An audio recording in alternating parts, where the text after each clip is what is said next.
ছোটোবেলার শোনা একটা গান আজকে অনেক মনে পড়ছে, ভীষণ রকমভাবে মনে পড়ছে যে জোড়া শালিক দেখা ভালো সকালে বিকালে, বেজুর হলেই কপাল মন্দ সব লোকেরাই বলে। তো আজকে এই গানটা ভীষণ রকমভাবে মনে পড়েছে যখনই ঘুম থেকে উঠে দেখি ঘরের চালে দুটো শালিক বসে আছে। আর জোড়া শালিক যেহেতু, বুঝতেই পারছো ভীষণ রকমভাবে খুশি হয়েছিলাম, কারণ আজকের দিনটা সত্যিই ভালো যাবে। যাই হোক, অনেক সকালে ঘুম থেকে উঠেছি। আজকে ঘুম থেকে উঠেছি একদম ঠিক 5টা বাজে। ঘুম থেকে উঠে দিকে বাইরে অনেক অন্ধকার হয়ে আছে, তো ঘরে একটু সময় বসে ব্যায়াম করে নিয়েছিলাম।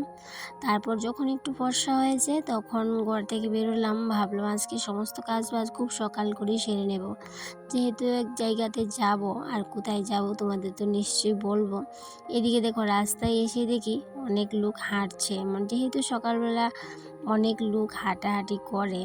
তো আমিও আগে হাঁটতাম, কিন্তু এই যে বেশ অনেক দিন হয়েছে আর হাঁটাহাঁটি হয় না। একটু সময় রাস্তাতে সময় কাটিয়েছিলাম, কারণ সকালবেলার সময়টা এই রাস্তাতে খুব ভালো লাগে, কিন্তু একটু যখন বেলা হয়ে যাবে, গাড়ি ঘোড়া চলা শুরু হয়ে যাবে, তখন আর একদমই রাস্তাতে ভালো লাগে না। তাই জন্য সকাল টাইমটা যখনই আমি ঘুম থেকে উঠি, একটু সময় সকালে রাস্তাতে আমি গিয়ে একটু সময় কাটাই, বেশ ভালোই লাগে। তারপর তাড়াতাড়ি করে গোবর ছড়াটা দিয়ে দিলাম, না হলে কখন যে সূর্য মামা উঠে বসবে তাহলে আর দিতেই পারবো না, যেহেতু গোবর ছড়াটা সূর্য মামা উঠলে আর দেওয়া যায় না। তাই জন্য খুব তাড়াহুড়ো করে গোবর ছড়াটা দিয়ে হাত পাও ধুয়ে সোজা চলে আসলাম ঘরে। ঘর দর ঝাড় দিয়ে নেব।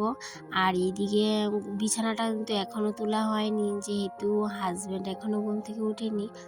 আর এদিকে ভাবলাম এদিকে ঘর বাড়ি ঝাড় দিয়ে উঠানটাও ঝাড় দিয়ে নেবো, তারপর আবার ঘর দুয়ার মুছে নেব। ওই যে বললাম এক জায়গায় যাব, তাই জন্য কিন্তু ভাবলাম যে তাড়াহুড়ো করে সমস্ত কাজ বাজ সেরে নিই। খুব সকাল সকাল করে বেরিয়ে পড়তে হবে, গাড়িও চলে আসবে, তাই জন্যই কিন্তু একটু বলতে পারো তাড়াহুড়ো।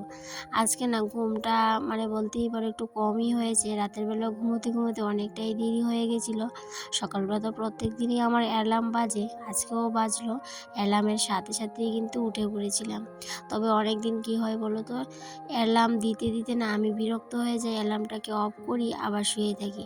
তো ঠিক 5টার সময় একবার দেয়, আবার 6টা থেকে আবার শুরু করে। আর কি করি, অনেক সময় যেদিন না আমার একটু আলসেমি লাগে, সেদিন 6টার সময় যে অ্যালার্মটা বাজে সেটাও অফ করে সোজা ঘুমিয়ে পড়ি। আর সেই দিন আর বলতে পারি না, অনেক বেলা হয়ে যায়। যাই হোক, আজকে সেই ভুলটা করিনি। চটপট করে কিন্তু অ্যালার্ম বাজার সাথে সাথে উঠে পড়লাম। উঠে ওই যে সংসারের সমস্ত কাজবাজ করে নিতে হবে। যেখানেই বেড়াতে যাই না কেন, সংসারের কাজবাজ ঠিকই আমাদের করতে হয়, প্রত্যেকটা গৃহিণীদের। কারণ সংসারের কাজবাজ যদি সঠিক সময়ে সঠিক কাজটা করে না যায়, তাহলে এই যে সেই কাজগুলো দ্বিগুণ হয়ে যায়। কোথা থেকে ঘুরে এসে যদি দেখি সমস্ত কাজবাজ এমনি পড়ে আছে, একদমই ভালো লাগে না। তাই জন্য সময়ের কাজটা সময়ে যদি আমরা গুছিয়ে করে তারপরে ঘুরতে যাই, তাহলে কিন্তু বাড়ি এসেও ভালো লাগে, শান্তি লাগে। আর যদি বাড়ি এসে দেখি অনেক কাজ পড়ে আছে, তাহলে বুঝতেই পারো কেমন লাগবে। যেহেতু একা হাতে কাজ করতে হয় সমস্তটা, তো নিজেকেই করতে হবে, তাই জন্য সময় থাকতেই কাজগুলো করে নিতে হয়। আর এদিকে ভাবলাম উঠানটা ঝাড় দিয়ে ঘর দুয়ারও মুছে নিই। আর উঠান ঝাড় দেওয়ার আগে ঘর দুয়ার মুছি না কেন, উঠান ঝাড় দেওয়ার আগে যদি ঘর দুয়ারটা মুছি, তাহলে ওই যে উঠান ঝাড় দেওয়ার সময় যে আবার ধুলো উড়বে, আবার সেই ধুলোগুলো এসে পড়ে সাদা হয়ে থাকবে সমস্ত কিছু। আর এমনিতেই যেহেতু ফাল্গুন মাস, এত ধুলো উড়ে, সেই ধুলোগুলো না বারান্দা ঘর সাদা হয়ে থাকে। প্রত্যেক দিন ঘুম থেকে উঠে দেখি এমন অবস্থা হয়ে থাকে, আর উঠান ঝাড় দিয়েও শান্তি পাই না। এখন যদি উঠান ঝাড় দিলাম, কতটুকু পরে দেখি আবার উঠান না পাতা পড়ে আবার এমন অবস্থা হয়ে থাকে, কেউ দেখলে ভাববে যে উঠান মনে ঝাড় দেওয়া হয়নি। কিন্তু এই যে একটা দিন আসলো বসন্তকালে, গাছের পাতা ঝরে, সবাই তো জানো তোমরা সেই অবস্থা। যেহেতু আম গাছ একটা আছে উঠানের উপরে, সেই আম পাতা পড়ে উঠানটা ভরে এমন অবস্থা হয়ে থাকে কি বলবো। তো সেই ক্ষেত্রে 2 থেকে 3বারও উঠান ঝাড় দিতে হয়, এমনও দিন যায় 2 থেকে 3বার দিতে হয়। রাতের বেলা যেহেতু জাবড়া ফেলতে নেই, তাই জন্য আর জাবড়াগুলো ফেলা হয়নি। সকালবেলায় ভাবলাম গর্তটার মধ্যে ফেলে দিই। তবে আগে জাবড়াগুলো আমি গর্তে ফেলতাম না, বালতির মধ্যে রেখে সার বানাতাম। 2 থেকে 3 বালতি সার বানিয়েছি, সেগুলো এখনও কিন্তু শেষ হয়নি। আর এদিকে একটা গর্ত করে দিয়েছে হাজব্যান্ড। আমি বলেছিলাম হাজব্যান্ডকে যে এই জায়গাটাতে একটা গর্ত করে দিতে, যত সবজির বাকল যত জাবড়া আছে সমস্ত কিছু এটার মধ্যে ফেলি। তারপর যখন ভর্তি হয়ে যাবে কি এখনই কিন্তু মোটামুটি মোটামুটি ভর্তি হয়ে গেছে। এখন উপরে মাটি দিয়ে একটু গোবর দিয়ে লাউ বীজ লাগিয়ে দেব। যেহেতু বাড়িতে কোনো কিছু হয় না সবজি, মাটিটা ভালো না হওয়ার কারণে, তাই জন্য ভাবলাম বাজার থেকে সার দিয়ে লাভ নেই, কারণ সারের সবজি খেতে খেতে আর ভালো লাগে না। বাজারে যত সবজি খাই আমরা সমস্ত কিছুই কিন্তু সারের সবজি। তাই জন্য ভাবলাম একটা গর্ত করে নিই, সেই গর্তর মধ্যে সমস্ত সবজির বাকল জাবড়া যা কিছু আছে সমস্ত কিছু ফেলবো। তারপরে যখন এগুলো পচে মিশে যাবে মাটির সাথে, তারপর লাউয়ের বীজ লাগাবো। তো লাগাবো ভাবছি, এখনও প্ল্যান করছি, এখনও কিন্তু লাগানো হয়নি। মোটামুটি ভরে গেছে গর্তটা। কিছুদিন পর আরেকটু দিয়ে আরেকটু ভর্তি করে উপরে মাটি দিয়ে একটু গোবরও দিয়ে দেবো, তারপর লাউয়ের বীজ লাগিয়ে দেবো। আর এদিকে দেখো, তারপর রান্না করে চলে আসলাম আর ভাতও বসিয়ে দিলাম। তার মধ্যে আবার স্নানও কিন্তু আমার হয়ে গেছে, তোমাদের সাথে শেয়ার করা হয়নি সেটা। ওই যে বললাম এক জায়গাতে যাব, সেই তাড়াহুড়োতেই কিন্তু স্নান সব শেষ করে নিয়েছি।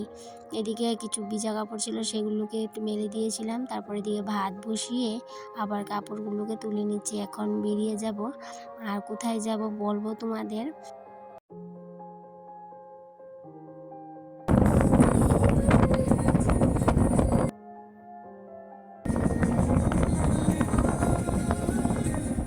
এত তাড়াহুড়ো করে রেডি হয়েছি সেটা আর তোমাদের সাথে শেয়ার করতে পারিনি, কারণ যেহেতু বাড়িতে কেউ ছিল না আর গাড়িও চলে এসেছে আমার, তাই জন্য কিন্তু তাড়াহুড়ো করে রেডি হয়েছি, সেটা তোমাদের সাথে শেয়ার করতে পারিনি।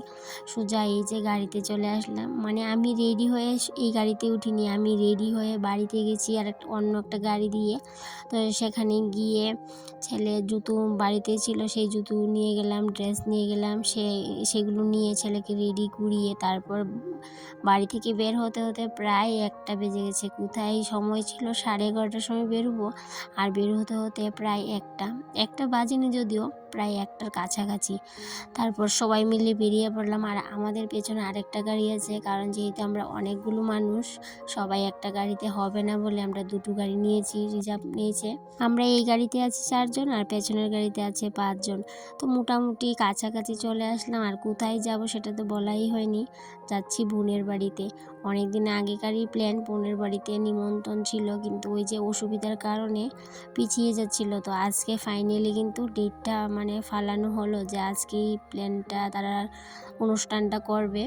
তো আমার বাড়িতে যে অনুষ্ঠানটা করেছি, আমার বাড়ির আগে অনুষ্ঠান করার কথা ছিল, কিন্তু আর হয়ে ওঠেনি অসুবিধার কারণে। এদিকে সবাই চলে আসলাম, কিন্তু মা আসেনি, মা বাড়িতেই ছিল, মা বলল আসবে না।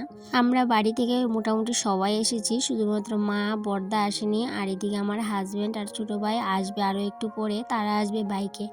আমরা চলে এসেছি গাড়ি করে, আর তারা বাইকে আসবে, এখনও এসে পৌঁছায়নি। আস্তে আস্তে প্রায় 2টো বেজে গেছিলো, আর আমরা তো প্রায় 2টোর আগেই পৌঁছে গেছিলাম। আর যেহেতু বেশি দূরত্বটা বেশি না আমাদের বাড়ি থেকে, সেই জন্য কিন্তু 1 ঘন্টার আগেই পৌঁছে গিয়েছিলাম। যেহেতু বোনের বাড়িতে এসেছি, ক্যামেরাটা আর যখন তখন অন করতে পারিনি, যখনই একটু সুযোগ পেয়েছি একটু একটু ক্যামেরাটা অন করেছিলাম, সেগুলোই তোমাদের সাথে শেয়ার করছি। আর যখন আমরা খাওয়া দাওয়া করেছিলাম তখন কিন্তু আর ক্যামেরাটা অন করতে ভুলেই গিয়েছিলাম। এদিকে দেখো ফটোশ্যুটের জন্য সবাই রেডি, আমিও কিন্তু রেডি হয়ে গেছিলাম, তার আগে একটুখানি ক্যামেরাটা অন করে নিয়েছিলাম। আর এই জায়গাতে দাঁড়িয়ে বেশ অনেকগুলো ছবি তুলেছিলাম। তারপর হাজব্যান্ড আসার পর রাস্তাতে গিয়ে অনেকগুলো ছবি তুলেছিলাম। আর এদিকে বাচ্চা পার্টি বসে গেছে বারান্দাতে, আর আমরা কিন্তু বসেছি বাইরে চেয়ার টেবিলে। তবে আমরা এখনও বসিনি, আগে যারা বয়স্ক যারা আছে ওদেরকে, আর বাইরে থেকে কিছু লোক এসেছিলো ওদেরকে বসিয়ে দেওয়া হয়েছিল। আর আমরা খেতে খেতে প্রায় 4:30 বেজে গেছিলো। আর এত দেরি করে খাওয়ারও কিন্তু একটা কারণ আছে, কারণ আমরা এখানে চা খেয়ে গেছিলাম অন্য আরেকজনের বাড়িতে, সেখান থেকে আস্তে আস্তে প্রায় অনেকটাই দেরি হয়ে গেছিলো, তাই জন্য অনেকটা দেরি হয়ে গেছে। এদিকে এসে দেখি হাজব্যান্ড আর ছোটো ভাই চলে এসেছে, ওরাও এখন বসে পড়বে।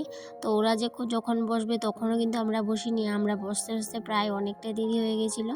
তারপর খেয়ে দিয়ে বেরোতে প্রায় সন্ধে হয়ে গেছিলো।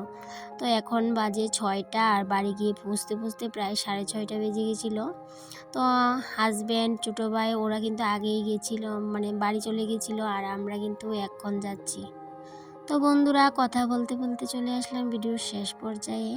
আবারও দেখা হবে তোমাদের সাথে পরবর্তী কোনো একটা ব্লগে। ততক্ষণে তোমরা ভালো থেকো, সুস্থ থেকো, আর এইভাবেই আমার পাশে থেকো। টাটা।